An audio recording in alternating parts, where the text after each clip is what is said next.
tayo. Ito, Skyward. 32 inches lang yan. May picture.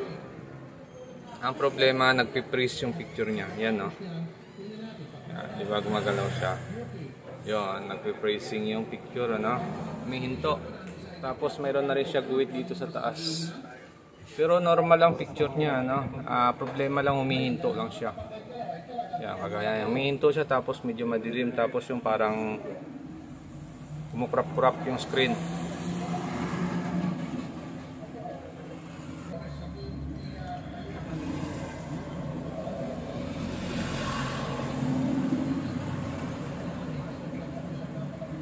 Humihinto siya. Okay, buksan natin. Okay, ito yung model niya. 32 TD2050 Skyward.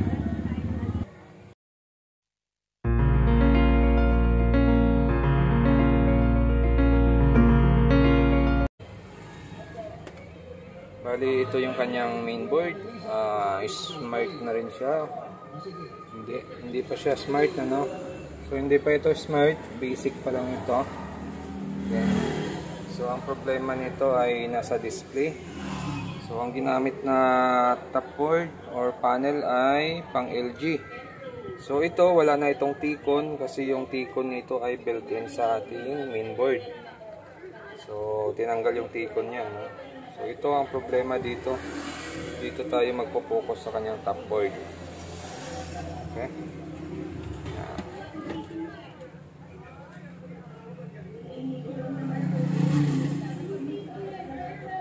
LG. Tapos nakalagay dyan LC320DXG. Okay. So dito, ito yung ating source scope. Tapos dito makikita natin dito yung ating mga clock signal. So medyo mahirap ito kasi nilagyan nila ng parang epoxy, ano? Epoxy yung circuit dito. Ganon din sa kabila. Pero dito sa kabila medyo nakaangat, no? Kita yung bandang taas niya. Okay, so try na lang natin, linisin muna natin ito. Okay, so dito yung ating clock signal. Ayan. Bali ito yung clock signal natin, 2, 4, 6. Tapos makikita nyo yung data nyan dito pag binuksan nyo ito sa atin. Okay. Yan. So ito yung mga clock signal natin. Ito yun, 6. Tapos yung kasunod nyan ito, yung mga test point na yan. Yan. Ito naman siya. Yan. Lahat ng nasa taas, yan yung nakasulat dito. Lahat ng nasa baba, yan yung mga nakasulat dyan. So makikita nyo dito yung sa baba ay BGHF, BGH7, BST, tapos PCOM, FB. Yung sa taas naman ito, BGHR, add nya. Ito yung swapping voltage natin, itong dalawa. Tapos BGL, tapos reset, tapos PCOM. So ito yung swapping voltage natin, itong dalawang to, yung add even signal or LC1, LC2. Yan. So ikakat natin to, try natin to ikat. Titingnan natin kung magno-normal yung display, kung dito ang problema. Pag sa kabila ang problema, kailangan natin ibalik dito kasi sa pagdating sa cutting method, bihira ka lang talaga makatsyempo na unang cut pa lang ay tumama na kagad yung cutting method. Okay, so isisin muna natin ito. Itong dalawa lang muna, no?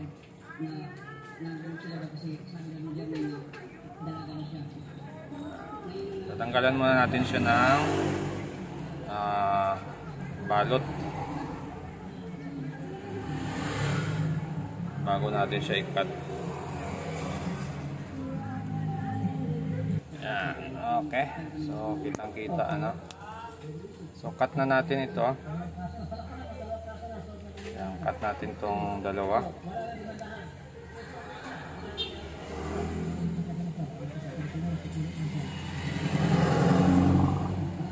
Okay. Try natin kung may pagbabago ito. Okay, so try natin, titingnan natin kung magno-normal siya kasi nag-cut na tayo dito ng BGH saka BGL swapping voltage niya. Okay, so tingnan natin. Yan, may picture na siya. At titingnan natin kung nagpi-freezing pa rin yung display niya, no? Kasi ang naging issue nito ay nagpi-freeze yung picture. So mapapansin natin ay parang hindi na siya nagpi-freeze, no? Tuloy-tuloy na siya. Yan, no? Tuloy-tuloy na yung display. Okay. Okay, so nawala pa yung guhit dito sa taas, ano? Nag-clear pa yung guhit dito sa taas, oh, nag-normal pa siya. Tapos hindi na nagpi-freeze yung picture natin. Normal na yung display natin, ano? Okay, nag-off siya. Ayan.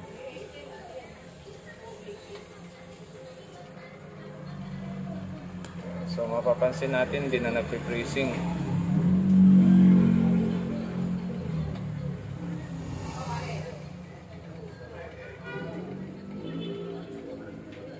Okay.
Okay. So, final test tayo tong Skyward natin. Tingnan natin kung normal na siya. Power on lang natin.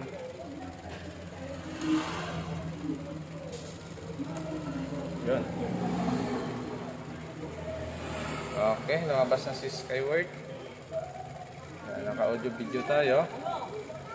At mapapansin natin, hindi na nag-freeze yung picture, ano? Yan, oh. Tingnan natin, tuloy-tuloy yung takbo nito, oh. Okay. Yan, normal na siya.